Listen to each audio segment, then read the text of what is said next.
9 मई वाला जो वाक़या हुआ उसको हमने सब ने मज़म्मत की उसकी, लेकिन हमें अब जो है इस 9 मई वाले मामले से बाहर निकलना पड़ेगा।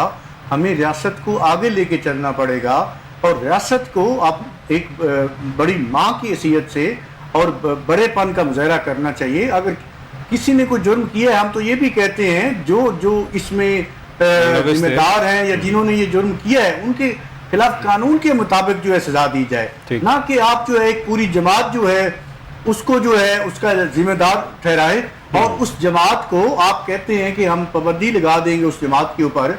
उस जमात को सुप्रीम कोर्ट ने अपने हालिया फैसले ने उसमें तस्लीम किया है, उसके मैंडेट को तस्लीम किया है, उसकी पॉपुलैरिटी को तस्लीम किया है कि ये एक सियासी जमात है और इसमें भी कोई शक नहीं है। पीटीआई एक हकीकत है और उसकी मकबूलियत भी है, ये आपको मानना पड़ेगा। और आपने माजी में भी पाबंदियां लगाई हैं, खान अब्दुल वली खां पे भी पाबंदी लगाई, उसकी जमात पे भी पाबंदी लगाई, उसका भी आपने नतीजा देख लिया। और अब अगर इस तरह के नए तजर्बे करने जा रहे हैं तो इसका भी वही नतीजा आएगा जो आज तक पहले आपने देखा है। इससे मसाइल हल नहीं होंगे। अगर जो हुक्मरान तबका है या जो मुक्तदरा है वो चाहती है कि इस मुल्क के मसाइल हल किए जाएं तो फिर उन्हें थोड़ा सा बड़े दिल का मुजाहरा करना पड़ेगा। सारी सियासी जमातों को आपस में मिलके बैठना पड़ेगा।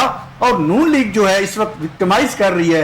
मसला हमारा ये है कि जब भी कोई सियासी जमात जो है वो हुकूमत में आती है तो वो सिर्फ जो है 2-3 कामों पे उसका फोकस होता है। जैसे फाकी साहब ने कहा कि आप डिलीवरी करें, गुड गवर्नेंस के हवाले से तो उनका कोई राब्ता नहीं होता, ना वास्ता होता है, ना आवाम के साथ होता है तल्लक कि उनको डिलीवर करें। वो सिर्फ अपनी हुकूमत बचाने के लिए, मुक्तदरा को खुश करने के लिए और मुखालफीन को कुचलने के लिए अब ऐसे ऐसे घिनौने इल्जाम भी लगाए जाते हैं। और हमने हमेशा कहा खुदारा जो है ये कारोबार बंद करें, ये लोगों को सर्टिफिकेट बांटने वाला कि फलां गद्दार है, फलां मुहिब्बे वतन है, फलां काफिर है, फलां चोर डाकू है। ये फैसला आवाम को करने दें और उसका जो बेहतरीन तरीका है उस फैसला करने का आपका इलेक्शन है।